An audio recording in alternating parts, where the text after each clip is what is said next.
Dumalo si Bimby Aquino sa concert ni Angeline Quinto. At kung napapaisip kayo kung ano ang connection nila sa isa't isa, may matagal ng magandang ugnayan ang pamilya Aquino at ang singer. Isa si Angeline Quinto sa mga naging malapit kay Kris Aquino. Patunay dito ang pagbisita ni Angeline kay Kris sa Los Angeles, California noong Nobyembre 2023.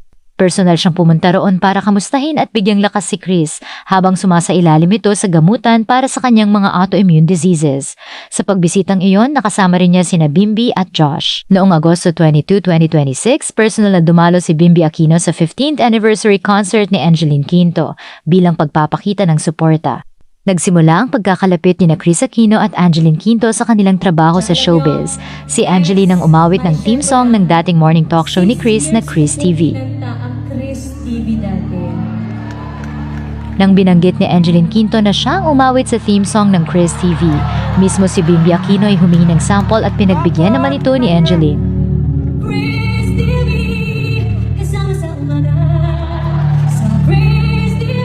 At ginawan din niya ng version para daw kay Bimby. Ang next naman, Bim TV. Kaya naman naging masaya at memorable ang pagkikita ni na Angeline at Bimby sa event. Ang galing talaga ni Angeline Quinto. Tumayo at pumalakpak pa nga itong si Bimby. Para sa marami, magandang makita na kahit lumipas na ang maraming taon, nananatili pa rin ang magandang samahan ng pamilya Aquino at ni Angeline Quinto. Hindi lang ito simpleng connection mula sa showbiz, isa itong pagkakaibigang nabuo sa paglipas ng panahon at nanatiling malapit sa isa't isa. Bago pa man banggitin ni Angeline Quinto ang tungkol sa pagkakaawit niya ng Kris TV theme song, una niyang napansin ang presensya ni Bimby Aquino sa audience. Bimby, are you with Ryza? At ang unang tanong niya kay Bimby, kung kasama o with Ryza ba siya? Sumenyas naman si Bimby ng hindi o wala bilang sagot sa tanong ni Angeline. Nagkita din sina Melay, Janica Garcia at Bimby. Kung tatanungin naman ano ugnayan nila. Matagal na magkakilala sina Kris Aquino at Melay Cantiveros dahil sa kanilang pagsasama sa industriya ng showbiz. Si Kris Aquino ay isa rin sa mga naging ninang sa kasal ni Melay Cantiveros at Jason Francisco na nagpapakita ng kanilang personal na pagkakaibigan. Naging bahagi rin si Melay ng Kris TV family bilang co-host ng programa.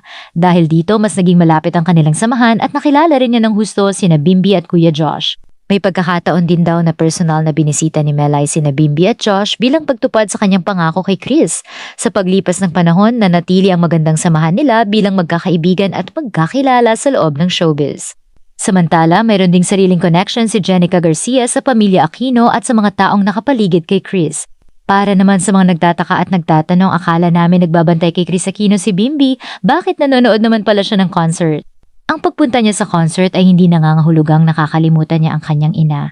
Maari namang pagsabayin ang pagiging anak, pagiging present para sa pamilya at pagkakaroon ng sariling oras.